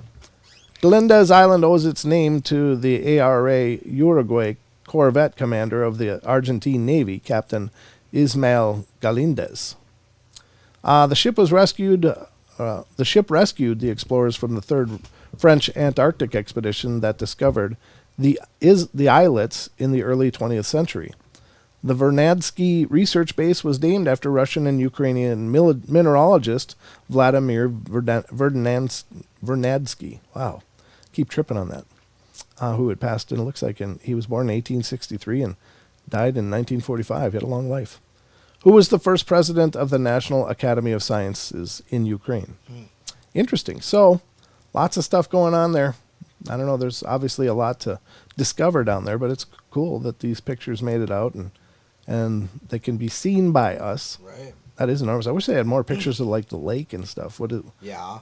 You know, I mean, because it's under ice. You know, this would be pretty translucent and probably have daylight through most of it because it's not in rock.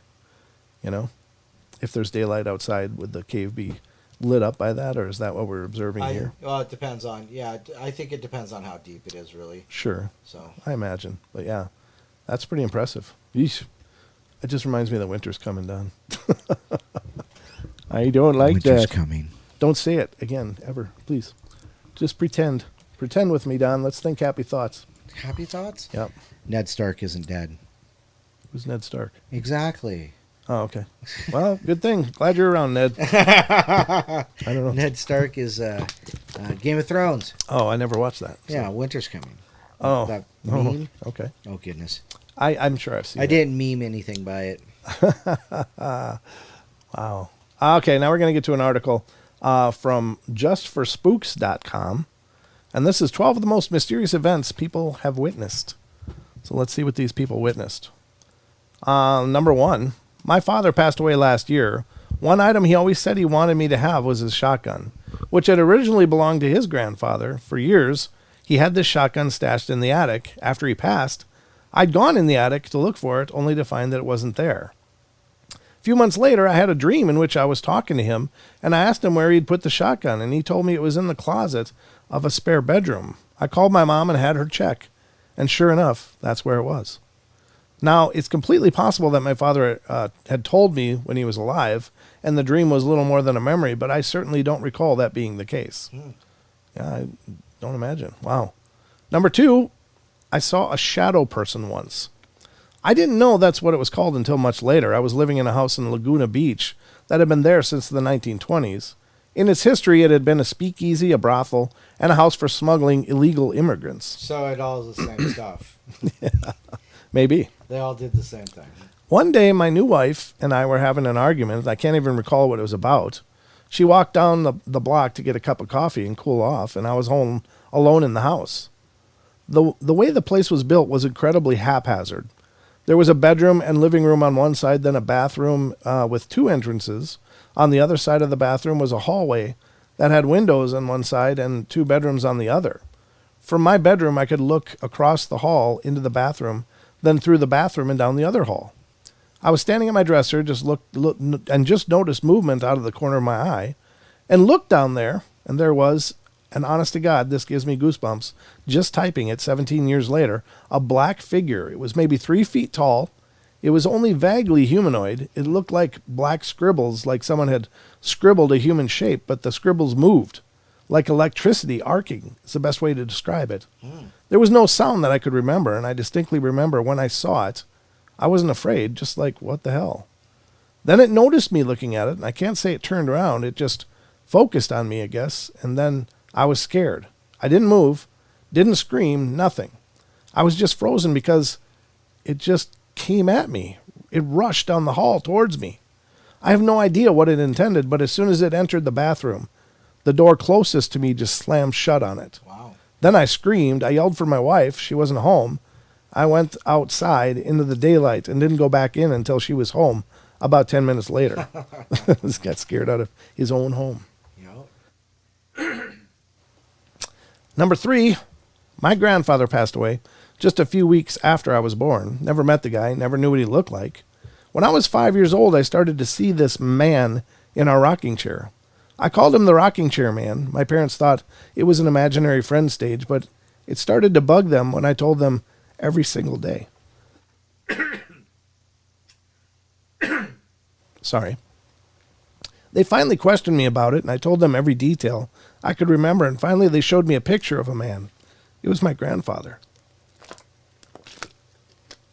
Sorry, I gotta clear this out. There we go. To this day, and I'm 22 now, every time I dream, he's in the background somewhere. I remember when I dreamed about my high school graduation, and I looked at the stands. Goodness, you all right? Yeah. Hi. I'm just really froggy, I guess, suddenly. I saw him with my parents, and I like to think that he's just watching out for me and being there when he's not really there. So, I'm a true believer of the paranormal. Well, congratulations. Yeah. Can I send you this link? What? Can I send you this link? Sure, yeah. If I can get it open. Let's see here. Gotta go here. Go over here. Click on this. Sorry. Excuse me. There it is. Okay. Justforspooks.com. All right. Number 4 is what we're on. Come on, computer. Woohoo! Wow. What's happening? It's loading. Bear with me. Sorry. Oh, boy. So, anyhow, today in the news. Oh, we've already done that part. Yeah, we did the news Dang already. it. Done news. Done news. You know, you don't realize how exhausting a broken toe is until you have a broken toe that's exhausting. See, I did that. You did. Yeah. All right, so you said number 4, A. Number 1, 2, 3, and 4. All right, so I'm going to go ahead and finish reading some of these for Brent because he's having a little argument over there with himself. So number 4 says, my mom told me this story the other day and it freaked me out. When my oldest sister was little, like 3, she asked my then pregnant aunt to pick her up and hold her. My mom said she was like, she can't pick you up, honey. She has a baby in her tummy. And then my little sister was like, that baby is dead. My mom freaked out, but my aunt and grandma were fine and were telling my mom that it's all good. She was just a toddler and didn't know what she was saying. Well, lo and behold, my aunt goes to the doctor the next day for a routine pregnancy checkup, and the baby was dead. It gives me the willies just thinking about it. Wow. Yeah, stuff like that happens. I hope not often. So, number 5. I was laying in my bed, the room door in front of me wide open and to the left. I could see the room where the front door was. There was an antique cabinet that my dad had illuminated with a white glow. I started to freak out for no reason that my dad had that illuminated a white glow. Whatever. I started to freak out for no reason and started sweating. I, for some reason, knew something was about to happen, and I was about to witness something. About 5 minutes later, laying in a hot sweat, I saw it. There was a door in the back room with the front door. There was a door in the back of the room with the front door that was storage. A black outline humanoid figure walks out, mildly static, looking like you said. It takes a few steps towards the front door and then stops. Does a military-like turn facing me. At this point, I'm freaking out. At this point, I'm freaking. I don't get the sentence. At this point, I'm freaking out, eyes wide. It walks into my room and stops beside my bed. Does one more military turn facing me. At that point, I figured, what have I got to lose? I noped out and ran through the thing. Ran upstairs to my parents' bedroom, knocked furiously at the door, waiting for them to let me in. Eyes focused on the stairs, making sure it wasn't following me. Nothing. I slept with my parents for the next few nights. A short time after the shadow people encounter, I began to settle down and my thoughts were no longer fearful. I also believe this was during the time I put up a dream catcher that my mother had got me at the time. Let me just say that dream catcher really did the job for years. Maybe because I truly believed in it, and my mind worked in my favor. Anyway, I woke up one morning to Mom yelling downstairs for me to get up. It was a school day. I had to shower, come back up to my room, and sat on my bed, sluggishly slipping my school uniform on. And this is where it all goes down. I was pulling up my socks, and I noticed a flash outside my door, more towards the room with the front door. Not the bright camera-type flash, but there was like an invisible person walking past, super fast past my door. For some of you that played Halo, it looked more like someone walking around with an invisibility cloak, but real fast past my door. Ooh. You can still see them, but not entirely. I saw this form from the corner of my eyes, and I began to freak out. I went upstairs to eat breakfast, and I remember how scared I was. I sat there staring at the table as I ate my cereal. My mother asked what was up, and I looked up at her with a straight face and said something along the lines, I saw a flash by my door downstairs. Something walked past my door. I said this calmly with a straight face, and now I look back on this, and it must have looked like the classic creepy kid. Mom replies, it's all in your head. I went back to eating, and she went to the laundry room behind the kitchen, and that's when it happened again. I was eating when I saw another flash of an invisible person walk past the kitchen door. This time I was paralyzed, as in I stopped chewing and now staring straight down the table. These guys are playing with me. My mom walks in, stops, sees my reaction, and again I calmly say, it just did it again, over there, pointing at the kitchen threshold. My mom said, I tell my mom, something is playing with me and I'm not imagining things. What really relieved me but freaked me out at the same time was her reply, I know. It relieved me because she believed, but freaked me out because she basically confirmed their existence. Yeah. About 10 seconds later, we both heard someone walking down the stairs, wooden, so creaking can be heard, very slowly. I remember thinking to myself that it sounded as if their cover was blown and they're trying to sneak out. My mom and I both look at each other, and once we heard it stop, she looked around the corner and down the stairs. Nothing. Dad had already left for work. What? Wow. That's intense. Yeah. So when she finally, recognized the fact that he was seeing things, they're like, oh, well, I guess we can go now. Yeah. Oh. Well, I've been acknowledged. Next. That's all I wanted you to do. Thanks, Gigi. I just ignore it until they go away. And then it becomes a really mad poltergeist. Let's see here. So number 6. I attended the same university for my bachelor's and my PhD. Wow, you're a smart guy. There was a lovely woman by the name of Jennifer who was my reading in the content area instructor. Oh, he's got a thing for teachers. Ooh. The guys all swooned over her. She was gorgeous, and I loved her because she read us The Giver out loud. She was an awesome instructor and was doing her PhD in literacy.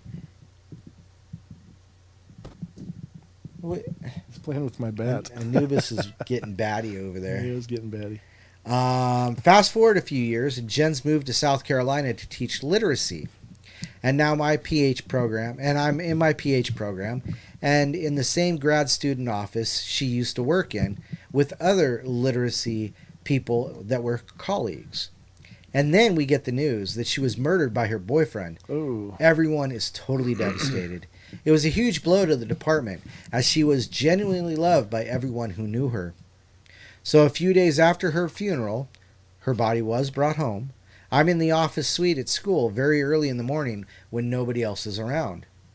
The grad students had a fishbowl office, 10 of us, with work desks, or group desks, within a larger office suite that was locked and had motion sensors.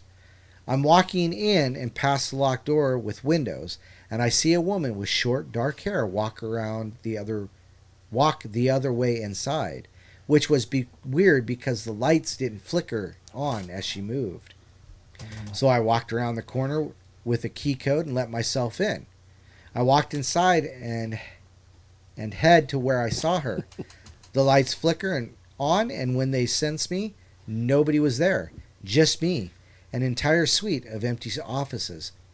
I swear to God it was her, saying goodbye to the place she spent so many years and where she had so many friends. It spooked the hell out of me, but made me sad too. Wow, that sucks. So it just kind of goes to show that even smart people understand that you should be believing in certain things that may or may not be of the physical realm. Yeah, I think open minds are important in life. Easier to eat too. Sorry. Yeah, no, you're right. Yeah, absolutely. Yep. When I was 15, my mother and I were standing in the kitchen talking. There was a rack on the wall holding keys about 8 feet away. A key from the rack flew across the room and hit the floor near our feet. This is the only event in my life for which have no explanation. Edit. A lot of people are asking what the key went to. I don't know. It was an old heavy key. The house was built in the 1880s, so it could have been the original. So it could have been the original key to the house. You never know. Yep. Did you just pass everything to me? Because I'm about to sneeze. Oh yeah, I can take over it. I'm working on not doing it. Wow. Which one were you on? Number 8. All right, let's take it here. All I'll right, take it. You from feeling here. better now? Okay. Yeah. Excellent. Got that frog out of your throat, mister? I think it was a whole batch of Bad tadpoles. words that you just. Yep. Number 8. About 20 years ago, my mom came out of the shower, pale, shaking, and hysterical. My aunt spoke to me, and she is here to pick someone up. I know she's talking about my father, she said to my dad and I.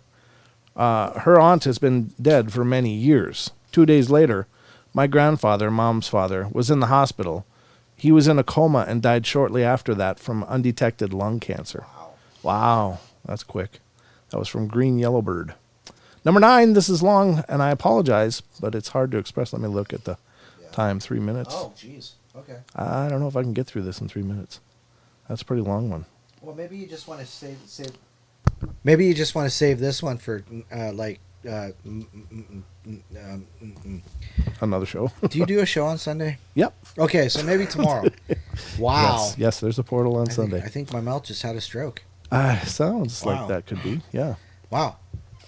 Yep. Okay. Well, so it says, I apologize, this is so long, it's hard to express in TLDR form. Yeah. So there you go. Too long to read, or too long to download or read. So yeah. I don't know. I might be able to read it. It's 3 minutes left. This is long, I apologize, but hard to express and too long to download or read form, so I posted this before. I grew up in the Arctic. In the town I lived in, as long as it was a clear night, it was an extremely normal occurrence to see all sorts of strange lights move across the sky. Keep in mind, the winter is long in the Arctic, which means longer amounts of time being spent under the stars. And it's quite beautiful as long as you don't mind the cold so much.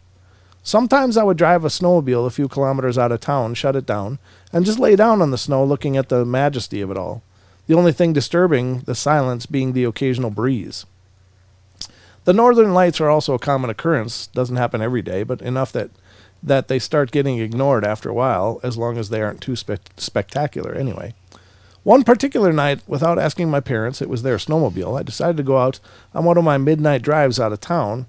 I drove a few kilometers over the hills to find a spot devoid of light pollution from town, shut off the machine, and settled into a good spot to look up at and be retrospective. It wasn't all that interesting a scene, a few satellites passing here and there, some relatively boring activity affecting the magnetic field, and then started noticing a clicking noise. At first I thought it was the sound of the snow machine cooling down, as the engine expands and contracts a lot in the cold, but the source of the sound definitely wasn't coming from that direction. The next thought was there must be an animal nearby, in which case I need to get out of here fast. You don't really want to mess with a wild animal, but the clicking is far too regular for an animal to produce it.